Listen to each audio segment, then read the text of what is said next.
What's up, everyone? Welcome to Bill Bronze and Dragons. I'm your host, Bill Bron Bafflestone. So today we're having another episode of my Deep Dive series. Today looking at the 5 new spells introduced in Strixhaven's Curriculum of Chaos. As you know, I love me some good spells, so I'm very curious to see if these spells are any good and break them down to find out what kind of combos we can employ with them and what sorts of things that we need to keep in mind when trying to get the most out of them. So without further ado, let's break this down. So of the 5 spells, one is first level and the others are second, so we're going to start with the first level spell, Silvery Barbs. This spell is a reaction cast, which is elite. That immediately puts it into a very small handful of spells that are reaction casts, and a good reaction can be very powerful in this game. It offers excellent offensive effects, particularly for spellcasters, because abilities that cause disadvantage to saves versus spells are rare in 5th edition, and a reroll is even better. That makes it especially amazing versus magic resistance, or any other means of getting advantage on that save, since the target must use the lower roll of the 3 dice. It basically just wipes out the advantage and imposes the penalty. That's fantastic. I've often thought that it's a little bit too difficult to impose disadvantage on saves versus spells in this game, and so Silvery Barbs really hits the spot in that regard. Note that it scales well, as the rerolls that it will be imposed against will be on progressively stronger spells as the PC levels. It's a teensy bit better to impose a reroll on a Disintegrate versus a Tasha's Hideous Laughter or something, right? It's a good combo with some spells that call for checks to thwart or escape, for example, Entangle or Web, and it's also nice to combo with Nets, which require a check to escape. It's also an excellent combo with Unsettling Words of the Eloquence Bard. That's going to impose the Unsettling Words penalty on the lowest roll. Oh man, you're going to be sticking so many spells. Then you can flip the Advantage Rider over to a martial ally that has big hit potential to get a lot of damage out of it. If your ally has Great Weapon Master, or Sharpshooter, or Sneak Attack, or has been turned into a T-Rex and has that amazing bite, or is the Chasme that you summoned with Summon Greater Demon and has that amazing Proboscis attack. And you could also consider flipping that Advantage Rider to a caster. If you're fighting other casters and you need Counterspell or Dispel Magic, that can be pretty sweet to help stick those. Silvery Barbs also has solid defensive effects. It's great even against attacks at advantage for similar reasons that it's great against magic resistance. The target has to use the lower roll. That means you can thwart criticals against yourself and allies, and that is so good. Recall that some criticals are severely harmful, a lot of dice involved, or they have like Vorpal Decapitation or something. So to be able to get off of those with the reaction, man, that's good. It can also be pretty sweet by forcing an enemy to reroll a Counterspell or Dispel Magic check. You definitely don't want them countering or dispelling your own spells. And it can have solid utility effects by impacting opponent skill checks, maybe a grapple or something.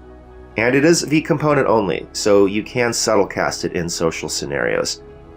Now, one of the great things about this spell is that you can pick it up with Fey Touched, which is just fantastic. I think I would still probably take Gift of Alacrity in most cases if it's available, but in a lot of cases it's not available, in which case Silvery Barbs is a great option. And note at first level, it's only a common scroll or spell rot tattoo, so that should be pretty cheap and in a lot of campaigns fairly plentiful in terms of availability. So yeah, having a bunch of Silvery Barb scrolls or tattoos would be really amazing. It's also an insanely good option for spell mastery. Man, pumping this out at will, that is ridiculously powerful. A real strong incentive to get to 18th level wizard, right? Now do note that it can only be used on checks where one succeeds, so you can't use it on initiative. There's no real successes involved with that one. But you can use it in most cases against most checks. Overall, I give Silvery Barbs a rating of Superior, or 5 stars. I consider it a top 5 or so first level spell, keeping in mind that it is competing with the likes of Find Familiar, Shield, Absorb Elements, Gift of Alacrity, Healing Word, Bless, or Sleep in Tier 1, so I do think reports of it being OP are overblown, but it is still a strong addition to the slate of available spells. I like that, and I like Silvery Barbs. It's kind of sad, I think, that everybody's overreacting to it and banning it in a lot of tables and servers, but not everyone agrees with me, I guess. Alright, now moving on to second level spells, we'll go in alphabetical order, starting with Borrowed Knowledge. So Borrowed Knowledge has a 1 hour duration, and it's no concentration, so it's non-debilitating to employ. That's pretty good, but it's an interesting utility spell. I mean, sometimes you have to make skill checks in Dungeons & Dragons, and skills are actually pretty hard to acquire in 5th edition, so sometimes adding a good skill can be clutch. I think it's particularly good with stealth, because often the whole party needs it, and not everyone has it, especially casters. So being able to add it when everybody in the party needs to make that stealth roll can be good. It's just the opportunity cost is too high for me, man. Second level spells are really good. This one, not quite sure it's up to snuff. It would be really nice if it had a range of touch, and then you could give it to other people. With a range of self, that's not the best, but oh well. It does seem decent to me for arcane tricksters, since they get reliable talent once they get high enough level, but it does consume one of their any school options, and that might be a pretty tough squeeze as well. Do note that you can set up a PC for skill empowerment to get expertise as well, and do note that it stacks with enhanceability. Overall, I think it can be good in a Westmarch setting, for example, where parties are less synergized and holes appear, and then sometimes you really need to make like a nature roll or a survival roll or a religion roll or something, and no one has it, and now you can get it. Overall, I give it a rating of average, or 3 stars. I think it's decent for wizards to keep in their book for special occasions, noting that the spell book likely qualifies as the 25 gold piece material component that you need for the spell. But it's a tougher sell for me for fixed spell lists. For example, sorcerers, bards, or warlocks. Especially bards. They already get jack of all trades, so they're only going to get a marginal improvement. And it's not great for warlocks either, because they have pack slots and you don't get any benefit from upcasting Borrowed Knowledge. So a lot of the power of that pack slot is going to be largely wasted. And personally, since a sorcerer gets so few spell knowns, I don't see being able to find room for Borrowed Knowledge all that often. Although note that only the Aberrant Mind and Divine Soul sorcerers even get it. Still, I do think this is a great one to have on a scroll for situational use. The second level spell is an uncommon scroll, so it's not going to be too expensive, and maybe having 1 or 2 could come in handy one day. The next spell is Kinetic Jaunt, and it is a bonus action cast, so that's always nice. But it occupies your concentration. Man, that is a pretty big investment. It's kind of a niche silver bullet. It is S component only, so it's one of the few options available to casters while silenced.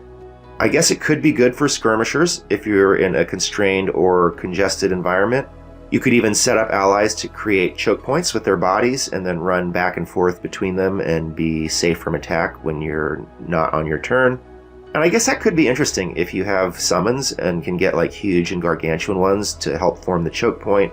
But you will probably have to be able to reliably set up such conditions for this spell to be very good. I'm not a fan of this. It doesn't seem like anything that you can't do better with a Misty Step. The Misty Step doesn't use your concentration, and it doesn't give you an incentive to stay running around and avoiding those opportunity attacks like a Chardalon Stride does, which is only 1 level higher. So not liking this spell so far. I guess you could penetrate like a minion wall and go right up to a caster or BBEG, and that can be situationally useful. And I guess you could stack on extra movement if your PC is all about going fast. And I could see it as a Bladesinger spell. It kind of feels like a Bladesinger spell to me, but it doesn't really help with their bonus action clog issues, which are already pretty high. I mean, maybe a Swords Bard or a Valor Bard could get some use out of this. Still, overall, I'm not a fan. I give this a rating of Poor Plus, or 2.5 stars. Again, it seems like an escape spell, but it's just hard for me to see when it's better than Misty Step for that. I guess Misty Step does require sight. Kinetic Jaunt would be better if you're heavily obscured, or silenced, but those are very niche situations. I don't know if it's worth having this occupy a slot or a spell known. I don't think it compares well to our Chardalon Stride, as I said. I think it compares poorly also to Longstrider, which is a 1 hour duration and no concentration, so I think a lot easier to deploy. Again, not a fan. I would probably rate this inferior or inferior plus if it weren't for the bonus action cast and the no V component. Next up, we have Vortex Warp, And this is a great party maneuverability control option. Getting allies out of danger is so good. Or getting them out of the AoE of incoming friendly fire is so good. Getting them into attack range is so good. Everyone knows I'm a fan of maneuverability, I'm a fan of control, and this is a really nice add. It's basically the flip side of Misty Step, right? Both are second level, it's just Misty Step affects only yourself, and Vortex Warp affects your allies. Now, Vortex Warp is an action cast, which is worse than the bonus action cast of Misty Step, but it has much better range, 90-foot range versus 30-foot, and it's 90 feet in any direction. So you could potentially move your allies up to 180 feet. That's pretty sweet. And then on top of that, you can upcast it to get more range. That's a really nice add because most teleports you don't really get any bonus for upcasting. And so to stack on to its already impressive range is really nice. It's also pretty cool that, as I read it, it defeats Force Cage. Rules as written, only the caster needs to make a charisma save to teleport out of the Force Cage, so it seems to me like Vortex Warp would beat it. Presuming that sight isn't a factor, of course, and honestly, that probably is going to be a factor since most people, I think, would deploy Force Cage as the cube, which you can't see through, but if they do the cage, it should beat it. That said, ask your DM about it. To me, this one is screaming for a house rule, because personally, I do think that's a little outlandish, and I would probably impose the charisma save anyway. So talk to your DM about it. And if that were all, I would still think Vortex Warp was great. But there's more. You can affect enemies. That makes it a very interesting situational offense. Now, it does target the con save, which is the worst one, but not everything has a good con save, and if you can pick out those enemies, this can be an interesting one because you can put the target into a bad environment. You can put them into difficult terrain or a constrained environment, even another room if you can see into it, for example, if it has windows. You can put them on the edge of cliffs or other hazards to set up an ally pushing them into it. You can put them into party persistent AoE spells like Sickening Radiance or Force Cage or Rock to Mud or Web or Ever's Black Tentacles. I mean, there's a ton. Now, you can also bring vulnerable enemy casters away from your enemy's backline and bring them right next to your party marshals, and then you can dogpile them. And I've got to say, we have to note that PCs are going to hate this from DMs, because DMs can set up dogpiles easier. They also control the environment, whereas PCs don't. And interestingly, my own character, Bilbron, was once killed by a similar sort of teleport into a dogpile, but this was by a Balhanoth. And Balhanoths have the ability as a lair action, whereas any caster can have Vortex Warp. So, man, I honestly think that this spell is going to be hated by PCs going forward, because why wouldn't an enemy caster have it? And they can really set up conditions that make it effective. So can PCs, but again, I think it's easier for DMs. Now, note that you can't put enemies into the air or drop them. They have to be teleported onto the ground or into a liquid that can support them. But that liquid could be lava or acid, so if you're fighting with lava or acid nearby, which is a non-zero number of cases, this spell becomes really good. Or if you're like fighting on a boat or something, which I've been on before, you can put them out to sea and then they're having to swim back, and that can be really good. Now again, it has great range, 90 feet or 180 feet from side to side. That's solid, man. Most enemies can't dash that far in one round. That makes it exceptionally good against melee-only enemies. And there are a lot of melee-only enemies in 5th edition. Now that said, most melee-only enemies tend to have good con saves, so maybe you're not going to want to use it against them, but you'll have your moments. Note also that you can use it to separate an enemy rider from its mount, and that's always something that you're going to want to do. Note that there's no size limit on the target, which is fantastic, but do note that Vortex Warp does require sight to target and to place. No big deal, that's pretty much standard for a low-level teleport, which is interesting to combo with Ghostly Gaze. That could be pretty interesting by using that X-ray vision to drop allies or enemies onto a different floor or room. Though it's not available to Warlocks, so I guess that would be logistically clunky to set up. But there are ways. Like an easy way would be if your DM allows the Quandrix student background, since they get Vortex Warp for free. I have a hard time seeing very many tables allowing those backgrounds, right? Maybe it's just me, I don't know. But if you can, that would be pretty sweet. That's a good combo. Ghostly Gaze plus Vortex Warp. Not usually a big fan of Ghostly Gaze, but that makes it interesting. Note also that Artificers can put it into their spell storing item, and that's pretty amazing. I could definitely see this spell being very useful out of a spell storing item being wielded by a familiar or a homunculus or some such. And I think it's a nice cheap one for sorcerer twin casting.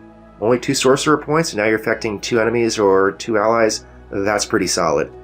I really like Vortex Warp. I give it a rating of good plus, or 4.5 stars. I think it's right up there with Misty Step. Finally, we get Wither and Bloom. And this is a very interesting and cool spell in my opinion.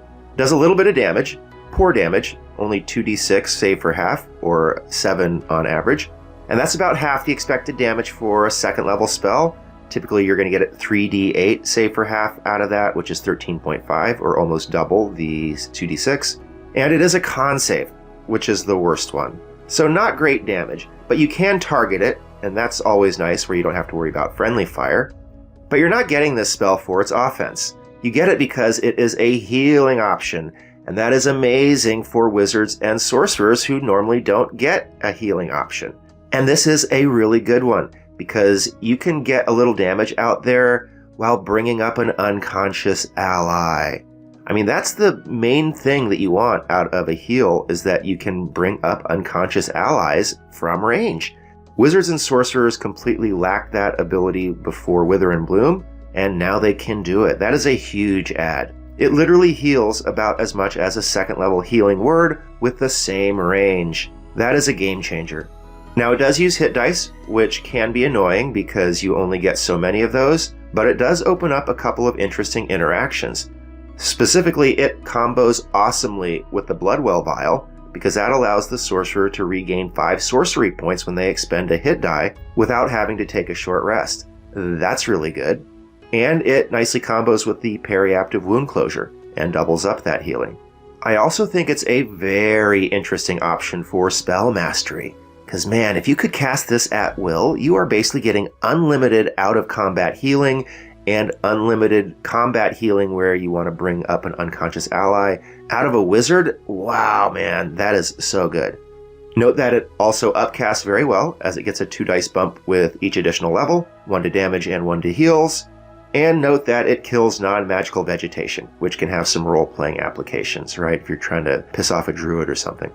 But I really like Wither and Bloom. I give it a rating of good, or 4 stars, but a little bump to good plus, or 4.5 stars for sorcerers with a Bloodwell Vial, and a bump to superior, or 5 stars if you are an 18th level wizard with spell mastery.